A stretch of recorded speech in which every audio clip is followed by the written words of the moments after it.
शिव जी कहने लगे कि अंदर बैठी है पार्वती जी, आप चले जाइए। तो नारद जी पार्वती जी के पास जाते हैं। पार्वती जी के पास जाकर के बैठे, पार्वती जी ने प्रणाम किया, आओ नारद बाबा आओ। गुरुदेव आइए, कैसे आना हुआ? पार्वती जी के जो गुरु हैं वो नारद जी हैं। पार्वती जी बड़ी प्रसन्न हुई नारद जी को देख करके।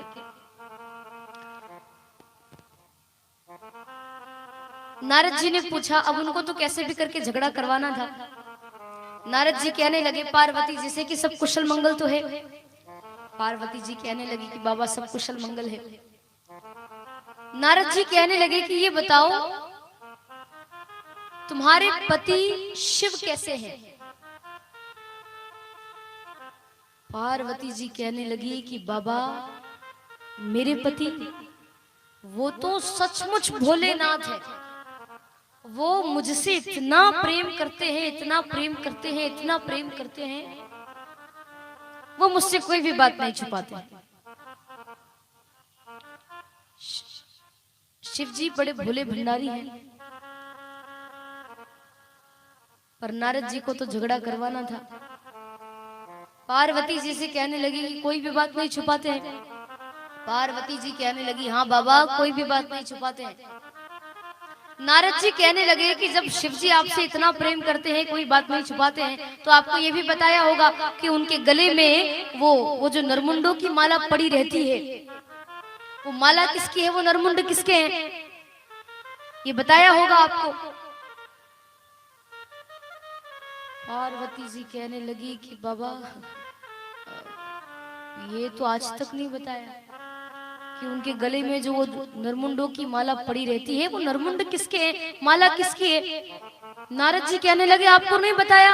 पार्वती जी ने कहा कि नहीं बाबा मुझे तो नहीं बताया। नारद जी ने कहा कि फिर क्या खाक प्रेम करते?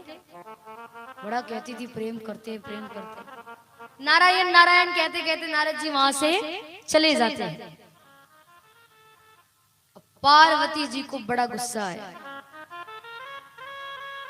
मुझे नहीं बताया कि वो नरमुंडों की माला जो उनके गले में पड़ी रहती है वो किसकी है। पार्वती जी को बड़ा गुस्सा आया।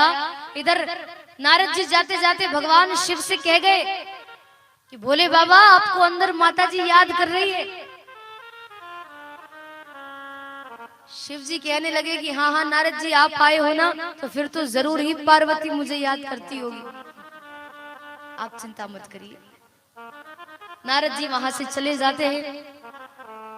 शाम का वक्त हुआ, संध्या का समय, भगवान शिव आए।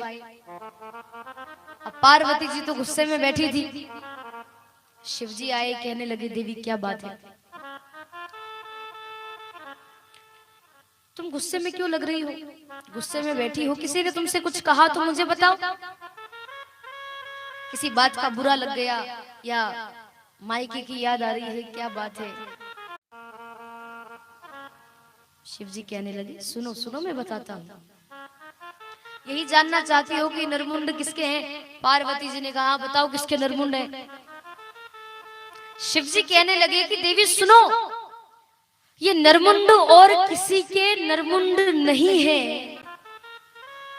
ये तुम्हारे ही तो नरमुंड है। तुम्हारे अत्यधिक प्रेम के कारण तुम जब जब भी मरी तो मैंने तुम्हारे नरमुंड अपने हृदय से लगा कर रखे हैं, ये तुम्हारे ही तो है। तुम जब जब भी मरी तो तुम्हारे नरमुंड हैं, मैंने अपने हृदय से लगा कर रखे हैं। तो पार्वती जी बड़ी प्रसन्न हुई, वो पूछने लगी ये मेरे नरमुंड है? तो जैसे ही गिने वो नरमुंड, 1 2 3 4 5 6 7 8 9 10 जैसे सारे नरमुंड गिने तो वो तो पूरे 108 नरमुंड। कितने थे? 108। पार्वती जी कहने लगी कि मैं 108 बार मर गई हूँ। शिव जी कहने लगे कि हाँ देवी तुम 108 बार मर गई हो।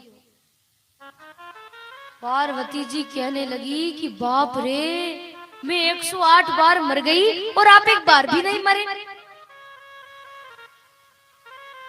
आपने ऐसी कौन सी जड़ी बूटी खा रखी है कि मैं 108 बार मर गई, आप एक बार भी नहीं मरे?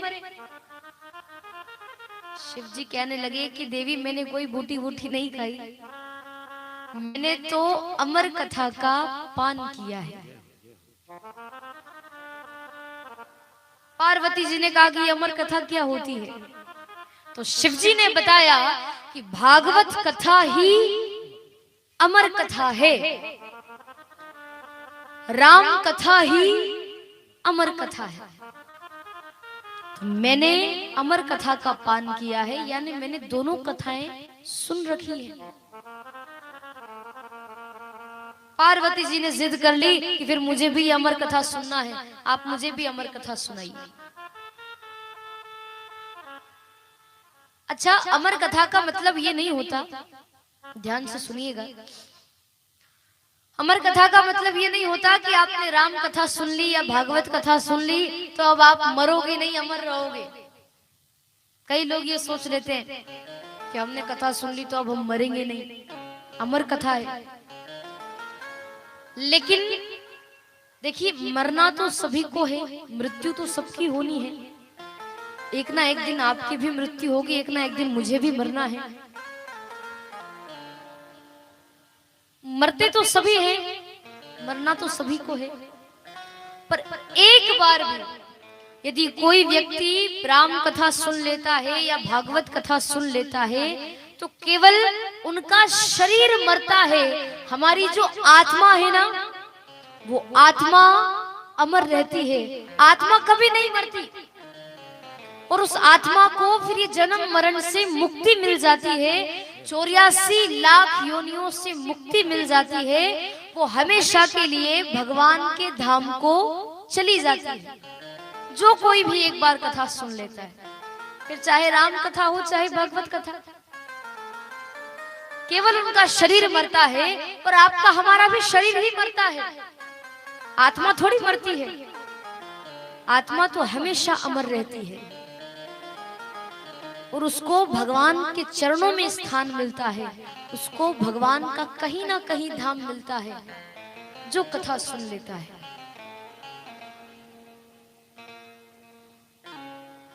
आत्मा फिर इस आवागमन से मुक्त हो जाती है, उसको फिर बार बार जन्म नहीं लेना पड़ता, बार बार मरना नहीं पड़ता।